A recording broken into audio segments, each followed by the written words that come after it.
Radhe Radhe everyone, आप सभी का हमारे चैनल में बहुत बहुत स्वागत है। फागुन महीने की शुक्ल पक्ष में जो एकादशी पड़ती है उसे कहते हैं आमल एकादशी। इस एकादशी में आपको किस तरह से पूजा करनी है सब कुछ इस वीडियो में आप लोगों के साथ में शेयर करने वाली हूँ। इस एकादशी में जो है ना आंवले के वृक्ष का पूजन किया जाता है। अगर आपके घर में आंवले का वृक्ष है तो आप अपने घर में भी पूजा कर सकते हैं। आप चाहें तो अपने आसपास किसी मंदिर में या कहीं और अगर आंवले का वृक्ष लगा है तो वहां पर भी आप पूजा कर सकते हैं। अपनी सुविधा के अनुसार देख लीजिएगा। और मैं एक बात आपको बताऊं, पेड़ जितना प्राचीन होता है उसकी पूजा की प्रधानता उतनी ज्यादा बढ़ जाती है। आप लोग समझदार हैं तो हो सके तो प्राचीन पेड़ की यानी प्राचीन आंवले के वृक्ष की ही आप पूजा करना। क्या क्या सामान आपको लेकर जाना है घर से? 1 लोटा जल, चंदन, हल्दी, जनेऊ, कलावा, थोड़ी सी तिली, आंवले का जो है ना भोग लगाया जाता है। तो आंवले का मुरब्बा, नहीं तो सूखे आंवले भी आप चढ़ा सकते हैं। अगर आपको आंवले के फल मिल जाएं तो वो भी आप चढ़ा सकते हैं। धूप, दीप, ये सारा सामान जो है ना आपको लेकर जाना है। फूल भी लेकर जरूर जाइएगा। अगर माला मिल जाए तो माला भी लेकर जा सकते हैं। सबसे पहले आपको क्या करना है, आंवले के वृक्ष के नीचे साफ सफाई करनी है, क्योंकि आंवले के वृक्ष के नीचे जो है ना भगवान विष्णु का निवास होता है। तो एकादशी के व्रत में भगवान विष्णु की ही पूजा की जाती है, इसीलिए एकादशी के व्रत में आंवले की पूजा हम कर रहे हैं। तो सबसे पहले आपको क्या करना है, 1 लोटा जल चढ़ाना है। तो इस तरह से घूमते हुए जो है ना आपको जल चढ़ाना है ताकि पूरे वृक्ष में जो है ना जल चढ़ जाए। तो देखिए एक परिक्रमा मैंने इस तरह से कर ली और पूरे वृक्ष में जो है ना 1 लोटा जल चढ़ा दिया। अगर आपका घर पास में है तो आप बड़ा बर्तन लेकर जा सकते हैं। मेरा घर यहाँ से बहुत दूर था तो मैं केवल 1 लोटा जल लेकर आई थी। इसके बाद जो है ना यहाँ पर आपको क्या करना है, हल्दी से इस तरह स्वास्तिक बनाना है। आप चाहें तो हल्दी से यहाँ पर चौक भी पूछ सकते हैं। आमल की एकादशी में आंवले के वृक्ष के नीचे कलश स्थापना की जाती है। तो आज देखिए एकादशी तो नहीं है, लेकिन मैं आपको बता रही हूँ कि आपको आंवले के वृक्ष के नीचे कलश स्थापना करनी है। जैसे कि मैंने यहाँ पर स्वास्तिक बनाया है तो आप यहाँ पर चौक पूर लीजिएगा, नहीं तो इस तरह से आप हल्दी का स्वास्तिक बनाकर इस पर आप थोड़ी सी तिली रखना है और कलश स्थापना करनी है। आप यहाँ पर मिट्टी के कलश का ही प्रयोग करें, क्योंकि ये कलश को जो है ना उठाकर आपको नहीं लेकर जाना है, मंदिर में ही आपको दान करना है।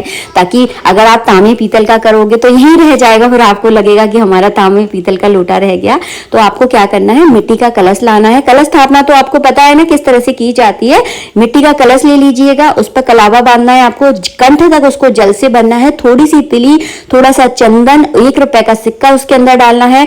आम के या अशोक के उसमें पत्ते लगाने हैं और उसके ऊपर एक प्लेट या मिट्टी की सरैया आती है वो रख दीजिएगा। उसके ऊपर आपको तिली रखनी है, उसके ऊपर फिर आपको नारियल रखना है। नारियल में भी आपको कलावा लपेटना है। तो कलश स्थापना आप जरूर कीजिएगा, क्योंकि आमल की एकादशी में आंवले के वृक्ष के नीचे कलश स्थापना की जाती है। इसके बाद आपको घी का दीपक प्रज्वलित करना है। तो कलश के पास में ही आप घी का जो है ना दीपक प्रज्वलित कर दें।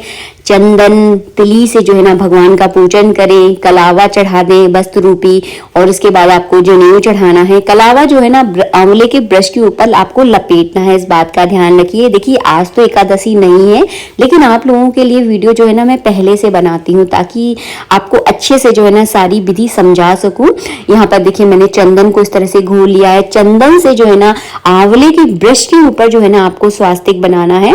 तो यहाँ पर जो है ना मैं यहाँ पर स्वास्तिक बना दूंगी आंवले के वृक्ष के नीचे। और अगर आप लगातार रूप से अगर आंवले के वृक्ष की पूजा करते हैं तो भगवान विष्णु और लक्ष्मी जी जो है ना आपसे प्रसन्न हो जाती हैं। इसीलिए एकादशी के व्रत में आंवले की वृक्ष की पूजा की इतनी ज्यादा प्रधानता बताई गई है। यहाँ पर हमने जनेऊ चढ़ा दिया है।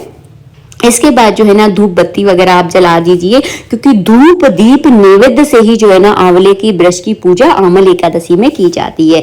इसके बाद आपको इसे जो है ना रंग भरनी एकादशी भी कहते हैं। तो भगवान विष्णु के चरणों में जो है ना आज के दिन रंग लगाया जाता है, मतलब गुलाल लगाया जाता है। तो आंवले के वृक्ष के नीचे इस तरह से आपको गुलाल जरूर चढ़ाना है और ऐसा भाव आपको अपने मन में रखना है कि आप भगवान विष्णु के चरणों में जो है ना गुलाल चढ़ा रहे हैं। इसके बाद जो है ना आंवले का फल या आंवले का मुरब्बा या सूखे आंवले जो भी आपको मिल जाए मार्केट में, जो भी आपके पास है उसका आपको भोग लगाना है, फूल पुष्प चढ़ा देना है। और ये रहा देखिए हमारा आंवले का वृक्ष। बहुत सरल तरीका है आंवले के वृक्ष की पूजा करना। आमल एकादशी में केवल कलश स्थापना की विशेष प्रधानता है। तो कलश जो है ना आंवले के वृक्ष के नीचे जरूर रखिएगा आप लोग, और मिट्टी के कलश का आपको प्रयोग करना है। और इस कलश को जो है ना यहीं छोड़कर जाना है, घर नहीं लेकर जाया जाता। कलश स्थापना इसीलिए की जाती जाती है, क्योंकि आंवले के वृक्ष के नीचे भगवान विष्णु का निवास है। तो कलश स्थापना इसीलिए करते हैं ताकि भगवान विष्णु जो है ना उस कलश में विराजमान हो, और उस कलश का जो है ना आज के दिन पूजन किया जाता है। आशा करती हूँ जो मैं आपको समझा रही हूँ आपको अच्छे से समझ में आ रहा होगा। इसके बाद जो है ना आपको परिक्रमा करनी है 5, 7, 11, 21, 51, देखिए जितना आपके शरीर में सामर्थ्य हो, जितनी आप परिक्रमा कर पाओ उतनी परिक्रमा आप जरूर कीजिएगा।